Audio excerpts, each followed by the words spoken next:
This is the 8th in a series of videos that I'm making to support a number theory course that I'm teaching. And here we're going to look at a very important notion known as congruence modulo n. So let's look at the precise definition. So we want to suppose that n is a natural number. By that I mean a positive integer. And a and b can be any integers.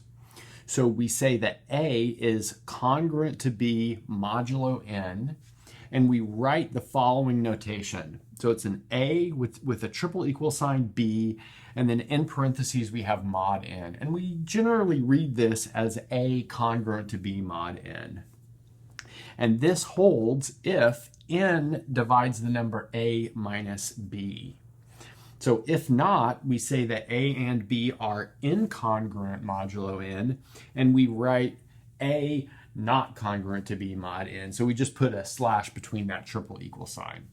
So let's look at some examples before we prove some kind of standard claims involving congruence modulo n. So notice that 17 is congruent to 3 modulo 7, and that's because 7 divides 17 minus 3. Because 17 minus 3 is 14, that's clearly divisible by 7. Next, 24 is congruent to 6 mod 9. That's because 9 divides 24 minus 6. 9 divides 18. 1013 is congruent to 1 mod 2 because 2 divides, well, 1012, which is the difference of those two numbers. And how you want to think about this is that this notion of congruence modulo n is a generalization of even and odd numbers. So notice all odd numbers will be congruent to 1 modulo 2, and all even numbers will be congruent to 0 modulo 2. So there are two choices when we're talking about congruence modulo 2, but there are n choices when we talk about congruence modulo n. So instead of just having two choices, even and odd, we have n choices. So for example, up here, when we're working modulo 7, things can be congruent to 0, 1, 2, 3, 4, 5, or 6 mod 7. Okay, so let's maybe get rid of these examples and we'll start proving some standard results. Okay, so our first claim that we will prove is that a is congruent to b modulo n if and only if a and b have the same remainder if we divide them by n. So let's recall using the division algorithm, we can always divide one integer by another integer, and we pick up a quotient and a remainder. What this is saying is that this congruence modulo n only depends on the remainder. And while this over here is the precise definition of congruence modulo n, it's generally a little bit easier to think about congruence modulo n via this proposition, which is just holding on to the remainder after dividing by n. Okay, so let's maybe go ahead and prove that. So we'll prove this forward direction first. So let's suppose that a is congruent to b modulo n. So by the definition, that means that n divides a minus b. Okay. But that tells us that a minus b can be written as n times k for some integer k. That's just the definition of divisibility. Okay, so now that we've got that sorted out, let's maybe go ahead and use the division algorithm with a, b, and n. So we're going to divide a by n, have the quotient and the remainder, and b by n and have the quotient and remainder. So that means we can write a as b times q1 as n times q1 plus r1. And notice that r1 is going to lie between 0 and n. It's allowed to be 0, but it's not allowed to be n. So just to reiterate, we divided a by n, had a quotient of q1 and a remainder of r1. We'll do the same thing for b. So we have b is equal to n times q2 plus r2.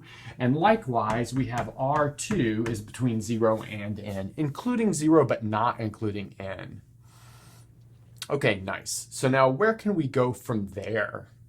Well, we know this thing up here, that a minus b is equal to nk. So maybe we want to look at that. So we've got n times k is equal to a minus b. But that's the same thing as n times q1 minus q2 plus r1 minus r2. Okay. But notice that this guy right here is a multiple of n. This guy right here is a multiple of n. But that tells us that n divides whatever's left over, which is the difference of these remainders. So n divides r1 minus r2. But now let's look at the range of r1 and r2. So r1 is between 0 and n, and r2 is between 0 and n. But this kind of divisibility is impossible unless r1 is equal to r2. In other words, unless this is equal to 0. And why is that? Well, that's because this over here implies that r1 minus r2 is going to be strictly between minus n and n. So since r1 and r2 are between minus n and n, and r1 minus r2 is divisible by n, well, that means that it has to be the 0th multiple of n. In other words, r1 equals r2, because r1 minus r2 is equal to 0. Okay, but look, that's what we have on this other side of our implication. A and b have the same remainder when dividing by n. So we finished this first direction. Now let's go ahead and look at the reverse direction. So we just finished proving the forward direction, and now we're ready to prove the reverse direction. So what we'll do is suppose that a and b have the same remainder when dividing by n. In other words, we can write a as n times q1 plus r, and b as n times q2 plus r. And here r is between 0 and n. Notice I didn't need r1 and r2 here because our assumption is that we have the same remainder. But now we're pretty much good to go because we have that a minus b is equal to n times q1 minus q2 because the r's cancel. But that's exactly what we need for n to divide a minus b. But if n divides a minus b, then by our definition over here, a is congruent to b modulo n. And that finishes this proof. And now let's move on to our next result. Okay, next we'll prove a really classic result that says that congruence modulo n is in fact an equivalence relation on the integers. So let's recall that an equivalence relation is a relation that satisfies these three properties. It is first reflexive, second symmetric, and third transitive. So we'll prove these one at a time. So let's first show that this relation is reflexive. So in other words, we want to show that for all a in z, a is congruent to a modulo n. That's what it would take to show that this thing is reflexive. But notice this is most definitely true, and we can see that with the following calculation. So let's notice that a minus a is equal to 0. Well, that's pretty obvious. But 0 can be written as a multiple of n as 0 times n. But that tells us that n divides 0, but we could write 0 as a minus a. But that's exactly the condition that we need for a to be congruent to a modulo n. So that means we've proven the reflexivity of this relation. And now we're ready to prove the symmetry of this relation. So let's recall that symmetry means that if a is congruent to b mod n, then b is congruent to a mod n. Great. So let's see how we can do that. So we'll start with one side of this proposition and prove the other side. So let's suppose that a is congruent to b mod n, but that tells us that n divides a minus b. But that means that a minus b is equal to n times k, where k is some integer. But that tells us that b minus a is equal to n times minus k, just using arithmetic. But this is exactly the condition we need to say that n divides b minus a. But if n divides b minus a, by our definition over here, we have b is congruent to a modulo n. So we started here and ended there. So that means we have just shown that our relation is indeed symmetric. Now let's get rid of this and we will prove that it's transitive. So to finish this off, we need to show that our relation is in fact also transitive. So in other words, if a is congruent to b mod n, b is congruent to c mod n, then a is in fact congruent to c mod n. So let's maybe get to that.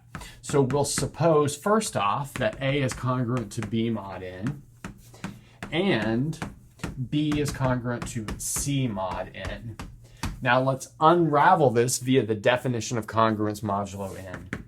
So that tells us that n divides a minus b and n divides b minus c.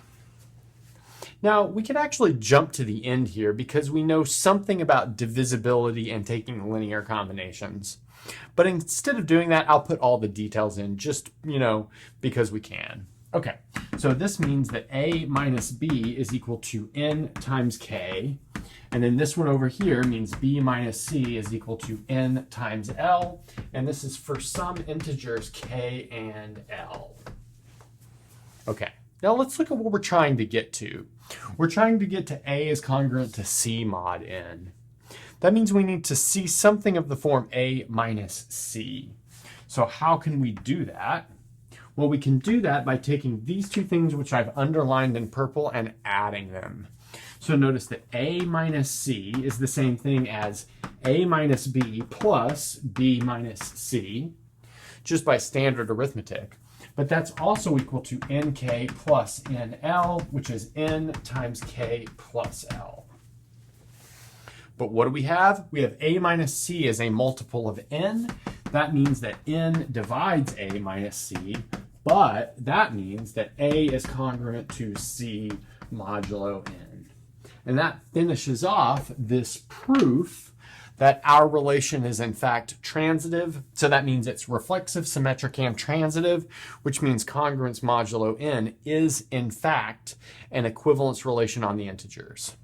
Okay, so now let's move on. Before we move on to our next result, I want to recall that the notion of an equivalence relation leads to the notion of an equivalence class. Let's recall that the equivalence class of the element x is all elements y that are equivalent to x under whatever equivalence relation that you're working with. So here we're working with congruence modulo n. So that means we would read this as all y which are integers where x and y are congruent modulo n. So let's look at some examples. So n equals 4.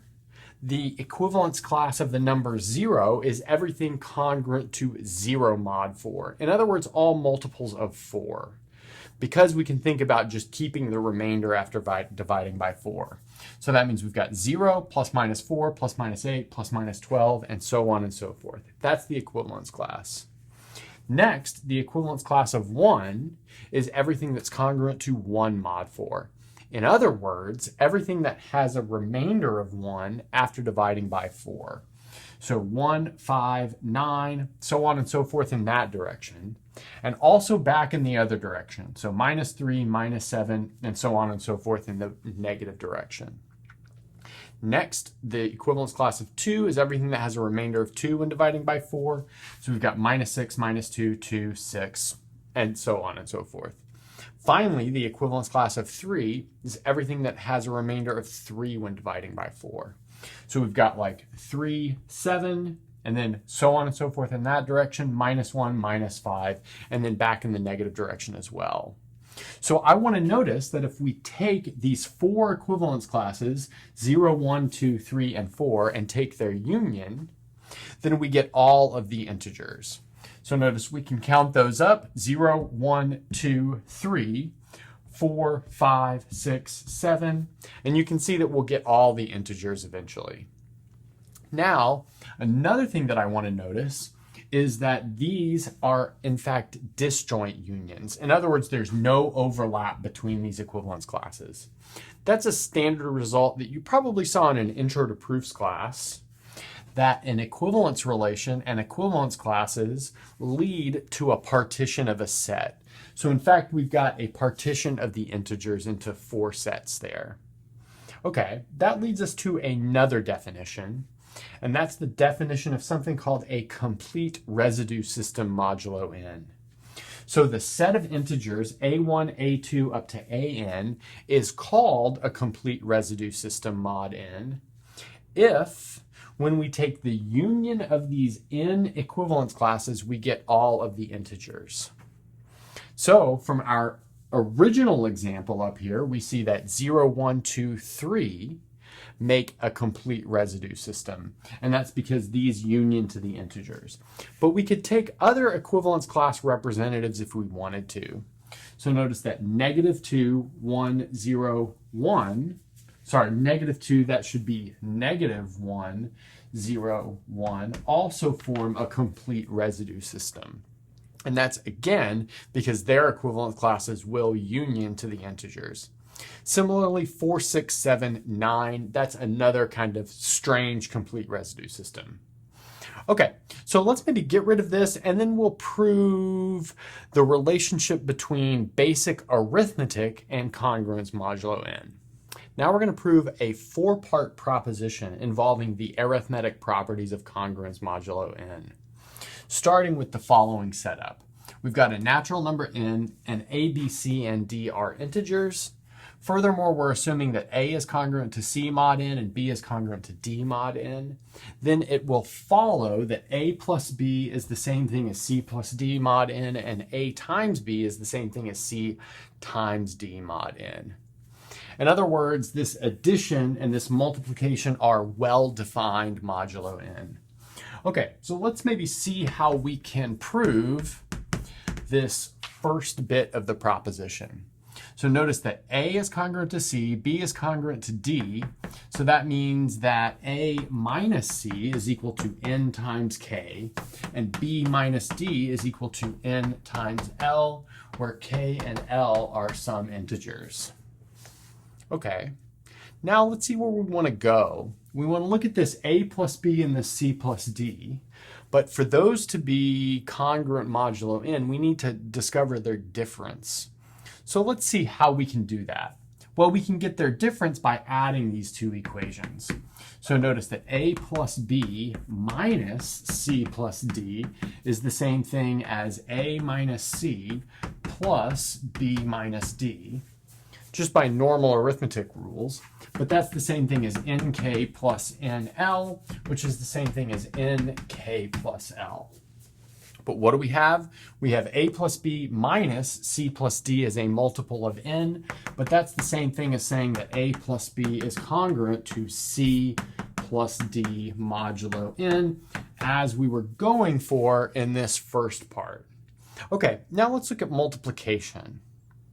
So for multiplication, we're trying to look at the product of a and b and the product of c and d. Well, we could get at that just by multiplying these two, but it's going to be useful to rewrite them a little bit. So let's do that. Let's notice that these two equations can be easily rewritten as a equals c plus nk and b equals d plus n times l. Now we can multiply these. Notice that a times b is equal to c plus nk times d plus nl. Now we can FOIL out that right-hand side, leaving us with cd plus, what do we have? N times a bunch of stuff. So we're going to have cl plus dk plus nkl. The important thing is that we've got n times something. So I'm just going to put these all together into the number x. We have this is equal to cd plus nx. Okay. But notice that tells us that AB minus CD is equal to n times x. In other words, n divides AB minus CD, which is exactly what we need for AB to be congruent to CD modulo n. Okay, now that we've gotten this taken care of, let's move on to the second part of this proposition. Now we're ready to move into the next part of our proposition. Here, we're going to assume that A is congruent to B mod n and D divides n. Then it will follow that A is congruent to B mod D. So let's look at a little example of that. So notice that 7 is congruent to 3 mod 4, and 2 divides 4. Well, that means that 7 will be congruent to 3 mod 2. Okay, so let's maybe jump into the proof now. So by the fact that A is congruent to B mod n, that means we can write A minus B as n times k for some integer k. And then from the fact that D divides n, that tells us that n is equal to D times L for some L, which is an integer. And I guess I should say L here is more strictly a natural number, and that's built into the context that we're reducing modulo D, and that reduction modulo D really only works if we've got a natural number there. Okay, great. Now we can smash these two together, and we'll see that A times B is equal to D times LK. But that means that D divides A minus B, which tells us that A is in fact congruent to B mod D, which is exactly what we wanted to get at for this second bit. Okay, so now let's move on to the third. Okay, the next bit of this proposition looks a little bit like the converse of what we just proved.